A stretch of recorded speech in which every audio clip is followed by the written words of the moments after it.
Hello, everyone, and welcome back to our podcast. Today we are starting something really exciting, a three-part series on the story of Independence Day asterisk, or what we call the 4th of July in the United States. You know that day, right?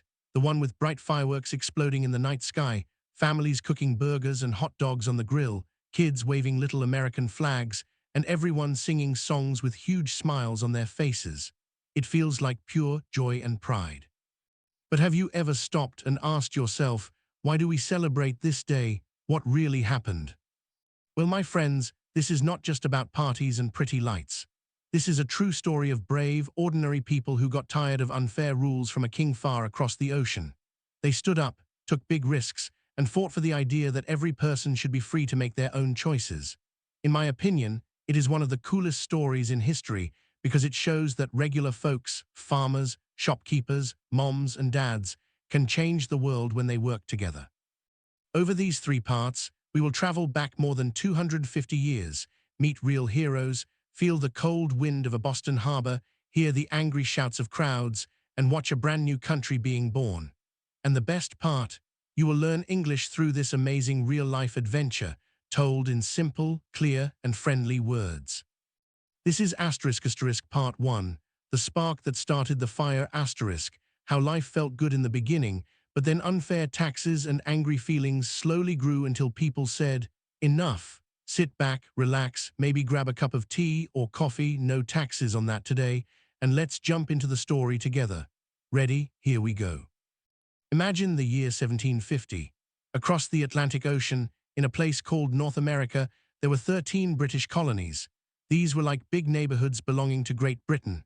People lived from the cold forests of New Hampshire in the north all the way down to the warm beaches of Georgia in the south. Most folks were farmers growing corn, wheat, and tobacco. Others were shopkeepers, fishermen, or carpenters. Cities like Boston, New York, and Philadelphia were busy with ships bringing goods from Europe: cloth, tools, sugar, and tea. Life was not always easy, but many people felt hopeful. Why did they come here in the first place? Some wanted religious freedom. Others wanted cheap land and a fresh start. Families from England, Scotland, Ireland, Germany, and even Africa, though many Africans came as enslaved people, which is a sad part of the story, worked hard to build homes, churches, and schools. The air smelled of pine trees and ocean salt. Children played in the woods. On Sundays, everyone went to church and sang hymns. In the evenings, neighbors told stories by the fire. But here is the important thing to remember. These colonies still belonged to the King of England. They flew the British flag. They followed British laws. Most colonists felt proud to be part of the big British family. They said things like, "We are Englishmen too," and they sent money and soldiers to help Britain in wars. They bought British tea and cloth and dreamed their children would have even better lives. To me, it feels like a big, happy, but sometimes strict, family living far away from the parents back home. Then everything started to change after a big war. From 1754 to 1763, Britain and France fought a long, expensive fight called the French and Indian War.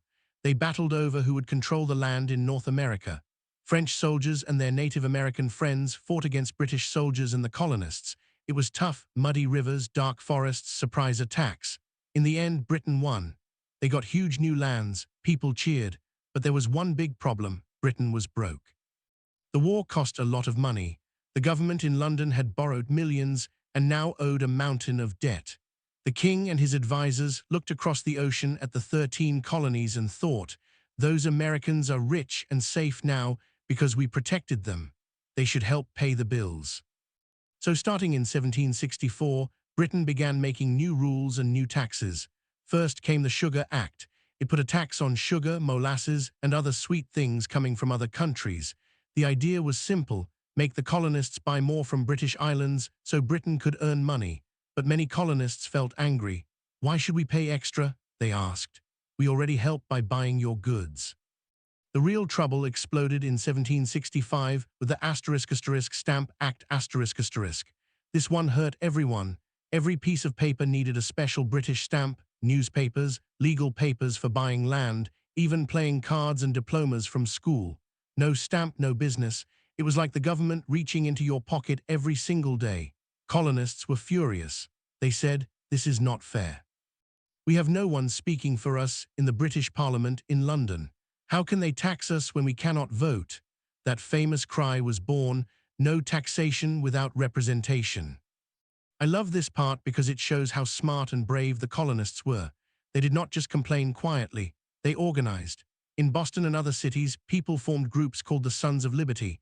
These were not soldiers, they were everyday men like Samuel Adams, a poor but fiery speaker, and Paul Revere, a talented silversmith. They made speeches, wrote angry letters in newspapers, and held big meetings. Some even burned stamps in big bonfires at night. Women joined too. They stopped buying British cloth and made their own clothes at home. They called it the non-importation movement. Can you picture mothers and daughters spinning wool by candlelight, laughing together, saying, "We will show them"? Britain was surprised. The Stamp Act made so much trouble that in 1766 they cancelled it. People in the colonies celebrated with parades and bells ringing. They thought the problem was solved, but it was not. The King and Parliament still believed they had the right to tax the colonies anytime they wanted. So in 1767, they tried again with the Townshend Acts. These put taxes on glass, paint, paper, and most important, tea. British soldiers even came to Boston to make sure people obeyed the new rules. The city felt tense, like a pot of water about to boil. Then came a terrible day in March 1770, the Boston Massacre. A crowd of angry colonists stood in the snow outside a customs house, shouting at British soldiers.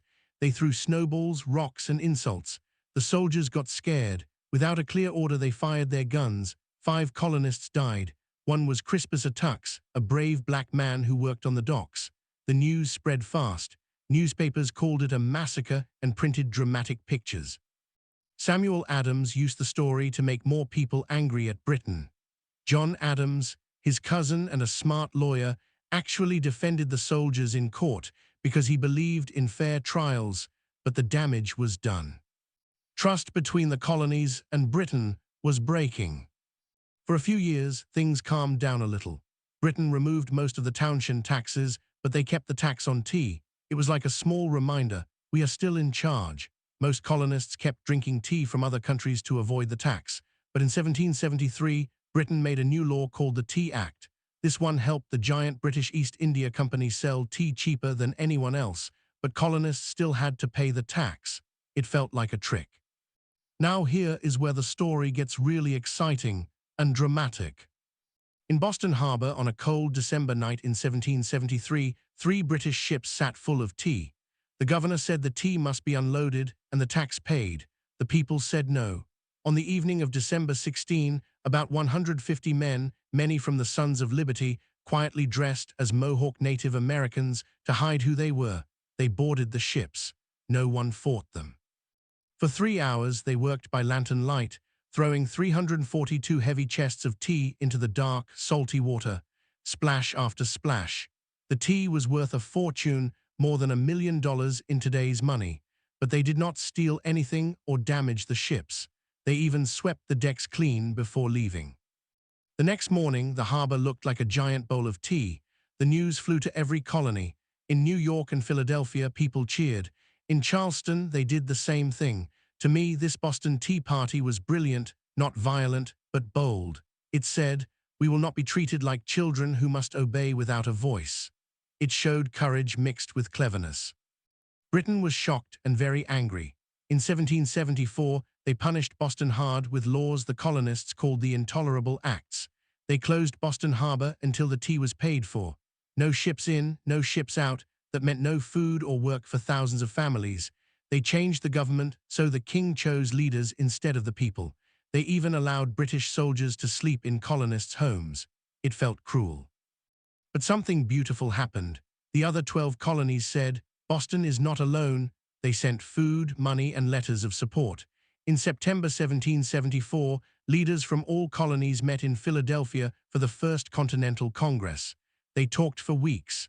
They wrote letters to the king asking for fairness. They agreed to stop buying British goods again. They started training groups of ordinary men called Minutemen, farmers who could grab their guns and fight in just 1 minute if needed. By the spring of 1775, the air felt electric with worry and hope. No one wanted war, but everyone could feel it coming closer. Wow, what a ride so far, right? We started with happy colonies proud to be British, and now we see anger growing like a storm. These people were not perfect. They had arguments among themselves, and sadly, many still kept enslaved people. But they agreed on one big idea: freedom matters. They believed people should have rights and a voice in their own government. This is only part one, my friends. The spark has been lit. In part two, we will see the first real battles, the shot heard round the world at Lexington and Concord, the brave fight at Bunker Hill, and how a young army led by George Washington faced the most powerful country on earth. Then in part three, we will reach that magical summer of 1776, when brave men signed a paper that changed everything, the Declaration of Independence. I hope this story is making your heart beat a little faster and your English a little stronger. What do you think? Would you have thrown the tea? Would you have stood up to a king? Tell me in the comments, or just think about it while you drink your next cup of tea, tax-free of course. On June 14, 1775, they created the Continental Army. And who did they pick to lead it? A tall, quiet Virginian in a military uniform who had fought in the French and Indian War years before. His name was George Washington. I think choosing Washington was brilliant. He was not the loudest speaker or the richest man, but he had calm strength, honor, and experience. When Congress offered him the job, he did not jump up and say yes right away. He stood up slowly, thanked them, and said he felt honored but not sure he was good enough. Then he accepted and refused any pay except expenses. That kind of humility made people trust him. He rode north to Boston to take command. But before Washington even arrived, another huge fight happened, the Battle of Bunker Hill on June 17, 1775. This one is my favorite because it showed how determined the colonists really were. After Lexington and Concord, thousands of militia surrounded Boston. They trapped about 5,000 British soldiers inside the city like in a big cage. The British wanted to break out. They planned to take two hills, Bunker Hill and Breed's Hill, that looked down on Boston and the harbor. If they got those hills, they could fire cannons on the American lines and maybe end the siege quickly. The Americans heard the plan. Spies were everywhere. So on the night of June 16, about 1,200 colonists under Colonel William Prescott quietly marched up Breed's Hill, closer to the water than Bunker Hill. They picked the wrong one by mistake, but it turned out better. They worked all night with picks and shovels, building dirt walls and fences. By morning, the British looked across the water and saw a fort staring back at them. General William Howe, the British commander, could not believe it. "The rebels have courage," he said. Howe decided to attack right away. He sent about 2,400 redcoats across the water in boats. The sun was hot. The soldiers wore heavy wool coats and carried heavy packs. They marched up the hill in perfect lines, drums beating, flags waving. The Americans waited behind their walls. Prescott told his men, "Don't fire until you see the whites of their eyes." That line became famous. It meant wait until the enemy is very close so every shot counts. The British climbed, once, twice. The third time they got really close. Then the Americans fired. Boom, smoke and fire exploded from the walls. Hundreds of British soldiers fell. The redcoats ran back down the hill screaming. The Americans cheered wildly. But the British did not give up. General Howe sent them up again and again. Each time the colonists shot until their guns were hot. Powder ran low, bullets ran out. On the third charge, the British reached the top, hand-to-hand fighting, bayonets against clubs and farm tools. The Americans ran out of ammunition completely. Prescott shouted, "Retreat!" They fell back slowly, fighting as they went. The British won the hill, but at a terrible price. They lost over 1,000 men, dead or wounded. That was almost one-third of their attacking force. The Americans lost about 450. In one afternoon, the British army was hurt badly. They took the hill, but they never tried another big attack like that again while Washington was around. When Washington arrived a couple weeks later, he found an army that was tired, hungry, and short of everything: guns, powder, blankets, even shoes. Many men had signed up for only a few months and wanted to go home. Desertion was a problem. Sickness spread in the dirty camps, but Washington worked hard. He wrote letters begging Congress for help. He punished lazy officers. He trained the men to stand in lines and shoot straight. Slowly, the messy militia started looking more like a real army. Through the hot summer and into the cold fall of 1775, the siege continued. No big battles, just waiting and small fights. Washington even tried a bold plan, sending men north to attack Canada and take Quebec. Benedict Arnold, yes, the same one who later became a traitor, led a tough march through freezing forests and rivers. They almost took the city, but disease and British reinforcements stopped them. Still, it showed the Americans were thinking big. Back in Boston, the British sat trapped. Winter came, snow fell, food got scarce. British ships could bring supplies, but the harbor froze sometimes. Washington needed cannons to force them out. Where could he get big guns? Henry Knox, a fat, cheerful bookseller from Boston who loved artillery, had an idea. There were cannons captured at Fort Ticonderoga up in New York, a British fort the Americans had surprised and taken in May 1775. Knox said, "I can bring them here." So in the dead of winter, January 1776, Knox and his men dragged 59 heavy cannons and mortars over 300 miles. They used sleds pulled by oxen across frozen lakes and rivers, through deep snow and icy hills. It took 2 months. Men froze their fingers. Oxen died. But they did it. When the cannons arrived outside Boston in March, Washington placed them on Dorchester Heights, high ground the British had ignored. The British woke up one morning and saw rows of cannons pointing down at their ships and city. General Howe knew if he stayed, his army would be destroyed. On March 17, 1776, St. Patrick's Day, the British loaded their ships and sailed away from Boston forever. The city cheered. Washington marched in. No shots fired in the final moment, but it felt like a huge win. This victory gave everyone hope. The Continental Congress in Philadelphia started talking bigger ideas. Maybe it was time to stop asking for fairness from the king. Maybe it was time to say goodbye to Britain completely. While the army fought, words were fighting too. In January 1776, a thin pamphlet appeared called Common Sense. The writer was Thomas Paine, an Englishman who had only been in America a couple years. He wrote in plain, strong language, "It is ridiculous for an island to rule a continent. Monarchy is stupid. America should be free and independent." People read it everywhere, in taverns, churches, farms. Over 100,000 copies sold fast. It changed minds. Before Common Sense, most colonists wanted better treatment inside the British family. After it, many started thinking, why not our own country? Congress felt the pressure. They formed a committee to write something official. John Adams, Benjamin Franklin, Thomas Jefferson, and others worked on it. But the main writer was young Thomas Jefferson from Virginia, tall, quiet, brilliant with words. He sat in a small room in Philadelphia and wrote what became the Declaration of Independence. By summer 1776, the mood was electric. Maori colonies said yes to independence. On July 2, Congress voted almost unanimously to be free. New York waited a few days but joined later. Then, on July 4, they approved the final words Jefferson had written. That document said beautiful, powerful things. We hold these truths to be self-evident, that all men are created equal, that they are endowed by their Creator with certain unalienable rights, that among these are life, liberty, and the pursuit of happiness. It listed complaints against the king, taxes, taking away courts, sending armies. It ended with a promise. We mutually pledge to each other our lives, our fortunes, and our sacred honor. They signed it. 56 men put their names. Some were rich, some poor, some old, some young. Benjamin Franklin joked, "We must all hang together, or assuredly we shall all hang separately." They knew the king would call them traitors. If they lost, death waited. But they believed in the dream. So here we are, the war is full on, Boston is free, a new nation has declared itself born. The fighting will get harder, colder, bloodier. Washington will face defeats that break hearts. Soldiers will march barefoot in snow. But the idea of independence is now out in the world.